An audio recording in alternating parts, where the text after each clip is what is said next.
quaint, sleepy town nestled at the base of a misty mountain range, there lived a man named Peter.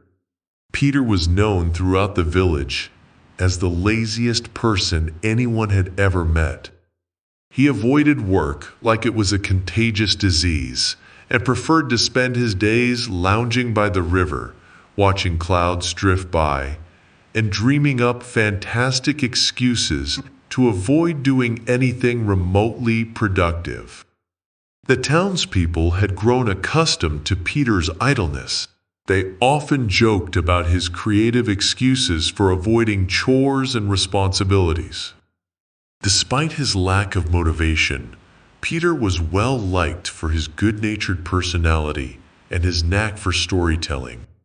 He could spin a tale that would have everyone laughing, and perhaps that was the only energy he seemed willing to expend. However, Peter's life took an unexpected turn one bright summer morning. While lounging in his usual spot by the river, he noticed a peculiar sight: a small, ornate chest drifting downstream. Intrigued, Peter lazily waded into the shallow water and pulled the chest to shore. It was old and covered in intricate carvings. Curiosity piqued. Peter opened the chest and found inside a simple, unassuming scroll. Unfurling the scroll, Peter found a message written in elegant script. To the finder of this scroll, you are granted a single wish. But beware, for this wish will come at a price. Use it wisely, and you will never be lazy again. Peter chuckled, thinking it was some kind of prank. But as he held the scroll, he felt a strange tingling sensation in his fingers, as if the words were alive. Half-jokingly, he said aloud, "I wish I could have the motivation and energy to do everything I ever wanted without feeling tired or lazy." In an instant, the scroll vanished in a puff of smoke, leaving Peter coughing and blinking in surprise. He looked around, half expecting something miraculous to happen, but everything seemed normal. Shrugging, Peter decided to head back home, feeling a bit silly for indulging in the fantasy. The next morning, Peter woke up with a start. He felt different. For the first time, in as long as he could remember, he was up at the crack of dawn, filled with an inexplicable energy. He glanced around his cluttered room, suddenly bothered by the mess. Without thinking, he began cleaning. He swept, dusted, and organized until his home was spotless. Peter's newfound energy didn't stop there. He felt an overwhelming urge to accomplish things he'd always avoided. He repaired the fence around his house, tended to his overgrown garden, and even helped his neighbors with various tasks.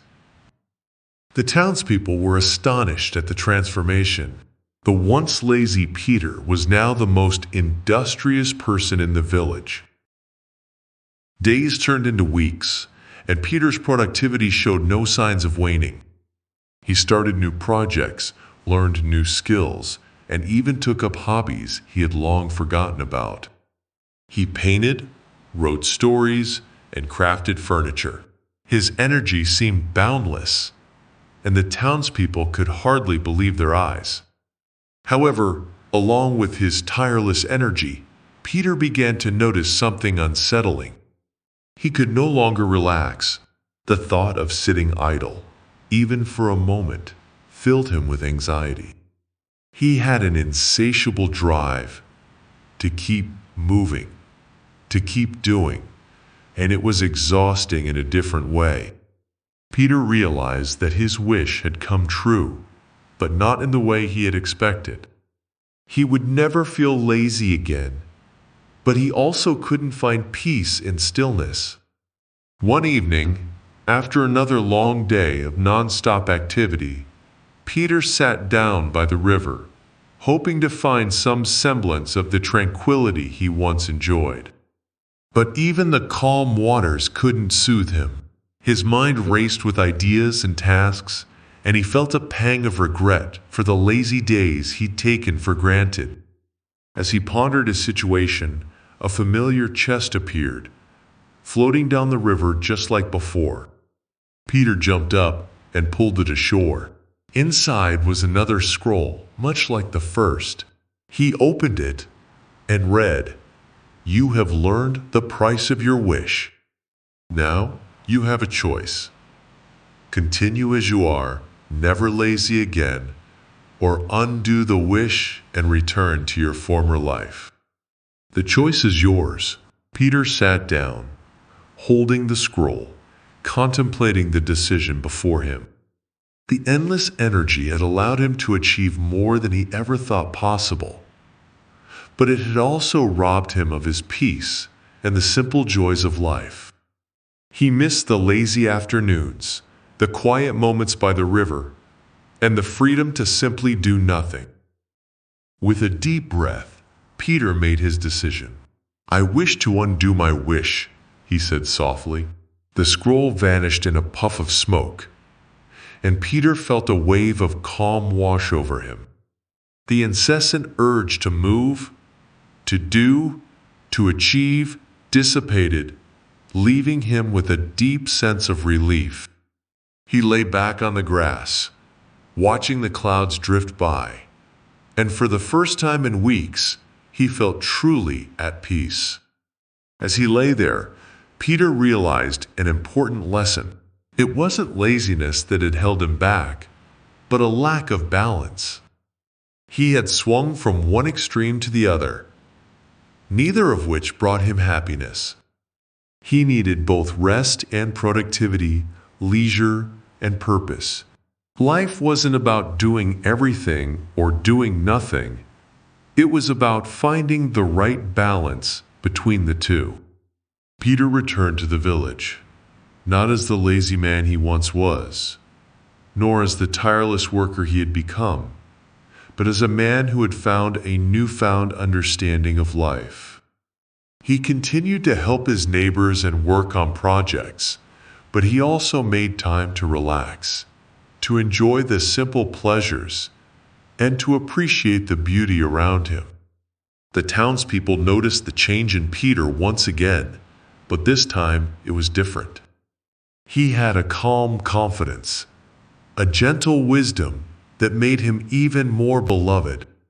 Peter became known as the Village Storyteller, sharing tales of his adventures and the lessons he'd learned along the way. He often spoke about the importance of balance, reminding everyone that life is not about constantly doing or constantly resting, but about finding the harmony that brings true happiness. And so, Peter lived the rest of his days with a heart full of contentment. He had discovered that true fulfillment came not from never being lazy again, but from knowing when to work hard and when to simply let go. The village continued to thrive, and Peter's stories became a cherished tradition, passed down from generation to generation. As for the mysterious chest and the scrolls, they were never seen again.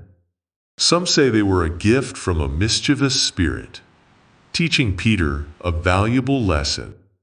Others believe it was simply a stroke of fate. But whatever the truth, Peter's story became a legend in the village, a reminder that the secret to a happy life lies in the balance between action and rest, ambition and contentment. And thus, Peter's tale ends, not with the never-ending pursuit of productivity, but with a peaceful understanding that sometimes doing nothing is just as important as doing everything. He had found his balance, and with it, a deeper appreciation for the simple, quiet moments that make life truly rich. Years passed, and the village thrived as a peaceful haven where people lived in harmony with nature and each other. Peter became a respected elder in the community, known not only for his wisdom, but also for his kind and gentle demeanor. He continued to be a source of inspiration for many, often sharing his experiences and the lessons he had learned. As Peter grew older, he found joy in the simple things, walking through the village, watching children play, and tending a small garden he had planted behind his home. The garden became his sanctuary, a place where he could reflect on his life and the journey that had brought him to a place of inner peace. He often sat under an old oak tree, watching the seasons change and feeling a deep connection to the earth and its rhythms. One day, a young woman named Eliza, new to the village, approached Peter while he was tending to his garden. Eliza had heard of Peter's remarkable transformation and sought his advice. She was ambitious and driven, constantly seeking new challenges and pushing herself to achieve more. However, she felt a deep sense of dissatisfaction and exhaustion, much like Peter had once experienced. "Peter," she began hesitantly, "I've heard about your story and how you found peace. I feel like I'm always running, always trying to do more, but I'm never happy. How did you find balance? How did you learn to be content?" Peter smiled warmly at Eliza, seeing a reflection of his younger self in her eyes. He invited her to sit with him under the oak tree, offering her a fresh apple from his garden. "Balance isn't something you achieve and then forget about," Peter began. "It's a continuous journey, a constant adjustment. There was a time when I believed that doing nothing was the ultimate sin, and then I swung to the other extreme, thinking that being endlessly productive was the answer. But neither extreme brought me true happiness." Eliza listened intently, intrigued by Peter's calm and thoughtful demeanor. Peter continued, "I learned that life is about seasons, much like the garden. There are times for planting, times for tending, and times for rest. Each has its own purpose and importance. If you try to harvest in the season of planting, you'll find nothing. And if you rest when it's time to harvest, you'll miss the fruits of your labor." Peter's words resonated with Eliza. She had been pushing herself relentlessly, never allowing time to rest or reflect. She realized that her constant drive had caused her to miss out on the simple joys of life and had left her feeling empty. "How do I start?" she asked, a hint of desperation in her voice. "How do I find that balance?" Peter looked around at the garden, the trees swaying gently in the breeze. "Start small," he advised. "Take moments to appreciate the world around you. It could be a walk in the woods, a quiet cup of tea in the morning, or simply sitting and listening to the wind. Find things that bring you peace and joy, and make time for them. Don't be afraid to rest. It doesn't mean you're lazy. It means you're recharging, allowing yourself to be ready for the next season of growth." He paused, his eyes reflecting the wisdom of years. "And remember, it's okay to ask for help. We all need guidance and support at times. You're not alone in this journey." Eliza felt a sense of relief wash over her. She thanked Peter and promised to take his advice to heart. Over the following months, she began to incorporate small moments of peace into her daily routine. She took up painting, something she had always wanted to try but never found time for. She also started practicing mindfulness, learning to be present in the moment rather than constantly worrying about the future. As Eliza found her balance, she noticed a shift in her life. She was happier, more content, and even more productive than before, but without the accompanying stress and burnout. She often visited Peter, sharing her progress and seeking his wisdom. They became good friends, with Peter guiding her through the ups and downs of her journey. Peter, now well into his twilight years, found great joy in mentoring the younger generation. He became a beloved figure in the village, a symbol of wisdom and tranquility. His story continued to inspire many, reminding them that true happiness is found not in the extremes, but in the gentle, steady rhythm of a balanced life. As the years went by, the village changed, with new people arriving and old friends moving on. Yet the core values of balance and harmony, which Peter embodied, remained steadfast. His garden, once a simple plot of land, grew into a beautiful sanctuary that the entire village enjoyed. It became a place of reflection and peace, where people could come to sit, meditate, and reconnect with nature. Peter's legacy lived on, not through grand monuments or accolades, but through the lives he touched and the wisdom he imparted. His teachings became a part of the village's culture, passed down from one generation to the next.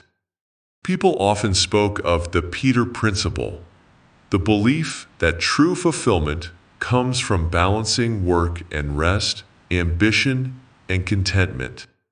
As Peter's health began to decline, the village rallied around him, showing their gratitude for the kindness and wisdom he had shared.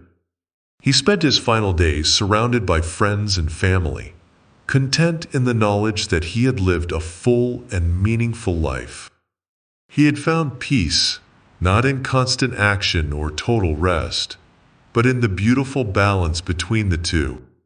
One peaceful evening, as the sun set over the village, Peter passed away quietly in his sleep, a gentle smile on his face. The village mourned his passing, but celebrated his life, remembering him not only as the man who had once been lazy, but as the wise elder who had shown them the path to true happiness. In honor of Peter, the village held an annual Day of Balance, where everyone took time off from their daily routines to reflect, relax, and enjoy the simple pleasures of life. They gathered in Peter's garden, shared stories, played music, and embraced the spirit of balance and peace that Peter had taught them. Peter's story, his journey from laziness to wisdom, became a cherished legend in the village. It was a story that reminded everyone of the importance of balance in life, of the need to find joy in both work and rest, and of the value of kindness and wisdom. And so, Peter's legacy lived on, a timeless lesson in the art of living a balanced and fulfilling life. Years after Peter's passing, his influence continued to permeate the village in profound ways. The Day of Balance became more than just a local tradition. It attracted visitors from neighboring villages and even far-off towns. People came to experience the unique sense of harmony that the village had cultivated, drawn by the legend of Peter and the peaceful environment he had helped foster. The garden Peter had lovingly tended became a central gathering place known as Peter's Haven. It was meticulously cared for by the villagers, who saw it as a living memorial to his wisdom. The garden expanded over time, with different sections dedicated to various forms of relaxation and reflection. There was a quiet meditation area, a small pond with koi fish, and an open space for yoga and tai chi. The villagers planted a variety of flowers and herbs, creating a sensory experience that changed with the seasons. One of Peter's great-grandchildren, Anna, took a special interest in maintaining Peter's Haven. She had inherited his gentle nature and love for storytelling. Anna became a storyteller in her own right, sharing tales of her great-grandfather and the many lessons he had imparted. Her stories were not just about Peter's life, but also about the importance of community, kindness, and finding balance in one's own life. Anna often invited travelers and villagers alike to sit under the old oak tree, where she would recount Peter's transformation from the laziest man in the village to a wise and balanced elder. She spoke of his struggles and triumphs, emphasizing the idea that change is possible at any stage of life. Her stories resonated with many who found themselves at crossroads, seeking guidance and inspiration. One summer, a young couple named Mark and Clara visited the village during the Day of Balance festival. They were both successful professionals who had recently realized they were overwhelmed by the demands of their careers. They had heard about Peter's story and hoped to find some clarity and peace in the village. Anna welcomed them warmly and invited them to Peter's haven. As they walked through the lush garden, Mark and Clara felt a sense of calm wash over them. They listened to Anna's stories with rapt attention, particularly moved by the tale of Peter's realization that life is not about extremes, but about finding a harmonious balance. Inspired by their visit, Mark and Clara decided to make significant changes in their lives. They moved to a quieter town, took up hobbies they had long neglected, and made more time for each other and their family. They wrote to Anna, expressing their gratitude and sharing how Peter's story had given them the courage to seek a more balanced and fulfilling life. As the years went by, Peter's story reached even further, thanks to visitors like Mark and Clara who spread the tale to others. The village became known as a place of healing and reflection, a sanctuary where people could reconnect with what truly mattered to them. The principles of balance, work, and rest became a guiding philosophy, not just for the villagers, but for all who visited. Anna, now an elder herself, continued to tell Peter's story, adding new chapters as the village grew and changed. She often reflected on how Peter's simple wish to find balance had sparked a transformation that affected not only his own life, but also the lives of countless others. She felt a deep sense of pride in being part of this ongoing legacy, knowing that Peter's wisdom would continue to inspire future generations. In time, Peter's story became a book, written by Anna and illustrated with beautiful scenes of the village and its beloved garden. The book was titled The Garden of Balance, the story of Peter and his village. It became a cherished text, not only in the village but in many places beyond, where people sought to learn from Peter's journey. The village remained a peaceful haven, a testament to the power of finding balance in life. New traditions emerged, but the core values instilled by Peter and carried on by his descendants and fellow villagers stayed strong. The Day of Balance became an annual pilgrimage for many, a time to reconnect with the principles of simplicity, peace, and harmony. And so, Peter's legacy continued to grow, rooted deeply in the hearts of all who heard his story.